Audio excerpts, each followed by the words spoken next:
Assalamualaikum warahmatullahi wabarakatuh. Selamat pagi. Bagi yang tengok video ni waktu pagi, bagi yang tengok video waktu tengah hari, selamat tengah hari. Bagi yang tengok video waktu petang, selamat petang. Okey, menulis. Hari ni kita belajar menulis ulasan. Okey, menulis ulasan. Kita dah pernah buat dah di sekolah.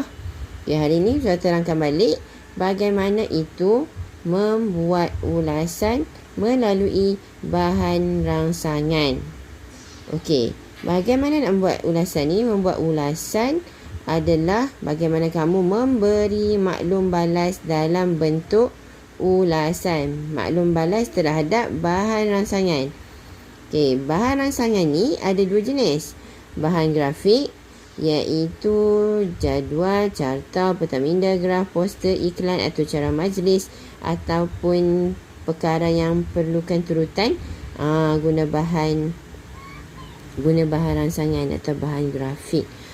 Okey, selain daripada bahan grafik, kita ada juga bahan bukan grafik, iaitu petikan dan puisi. Puisi ni contohnya ada sajak, ada pantun, ada seloka, ada gurindam dan lain-lain lagi lah.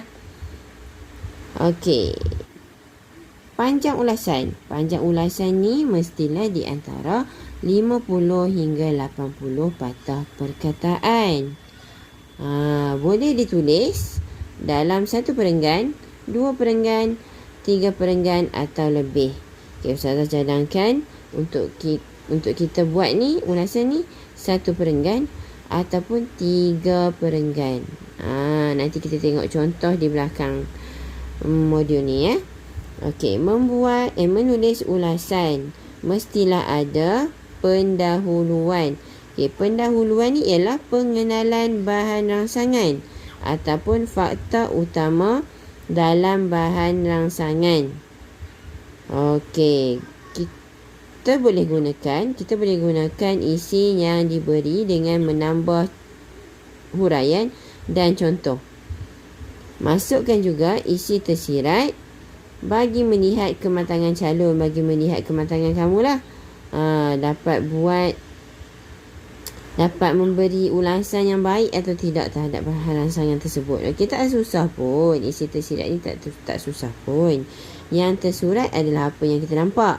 Yang tersirat apa yang kita boleh fikir di sebalik apa yang kita nampak tu. Okey, kita tengok contoh lah. Tak payah pening-pening. Okey, mesti ada penutup ringkas. Okey.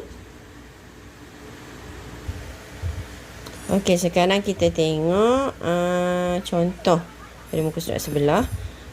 Sampel soalan dan jawapan. Okey, ini adalah bahan rangsangan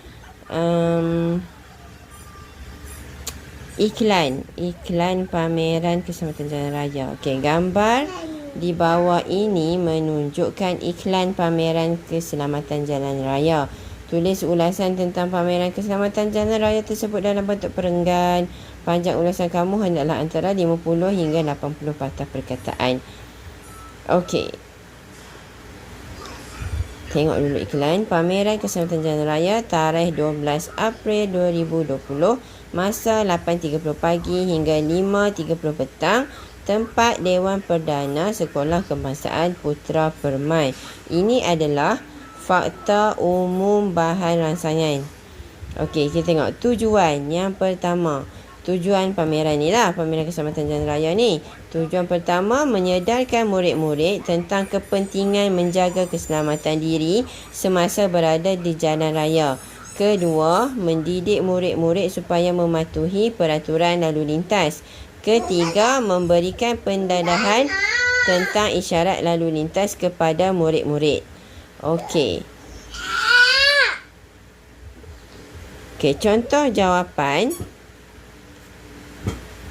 Okey, kita tengok ulasan yang ditulis ni ada berapa perenggan? 1, 2, 3 perenggan. Berapa perenggan? 3 perenggan. Okey, untuk ayat pertama, dia punya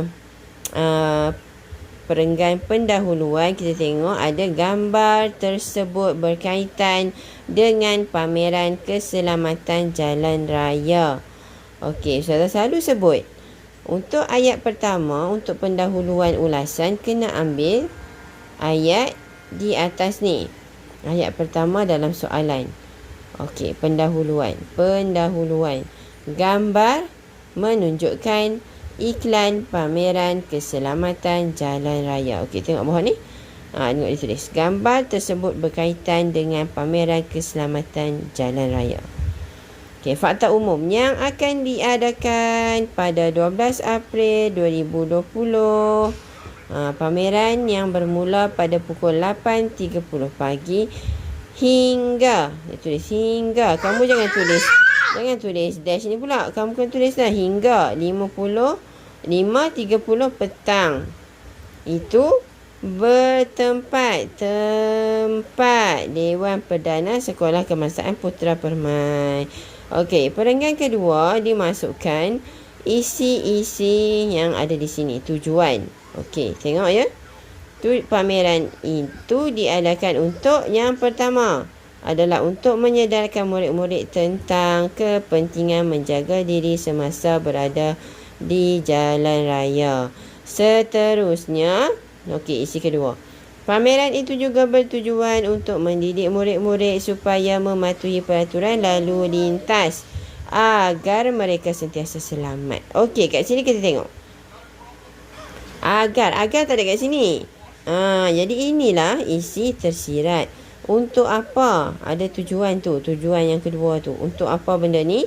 Ditulis agar mereka sentiasa selamat. Okay, selain itu, isi ketiga.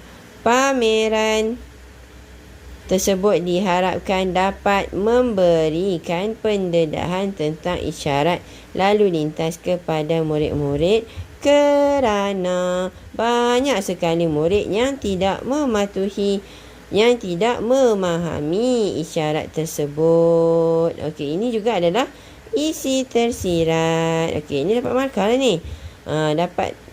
Pemeriksa dah faham lah yang kamu ni telah matang dalam menjawab soalan berkaitan ulasan. Okey, apa yang Ustazah bulat ni? Biru ni, apa dia ni? Okey, ini adalah penanda wacana.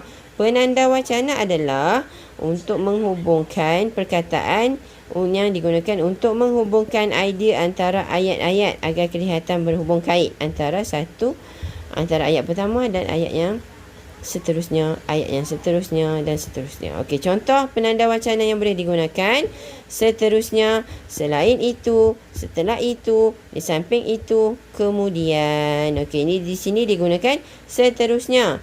Ini digunakan selain itu. Okey, akhir sekali, perenggan penutup.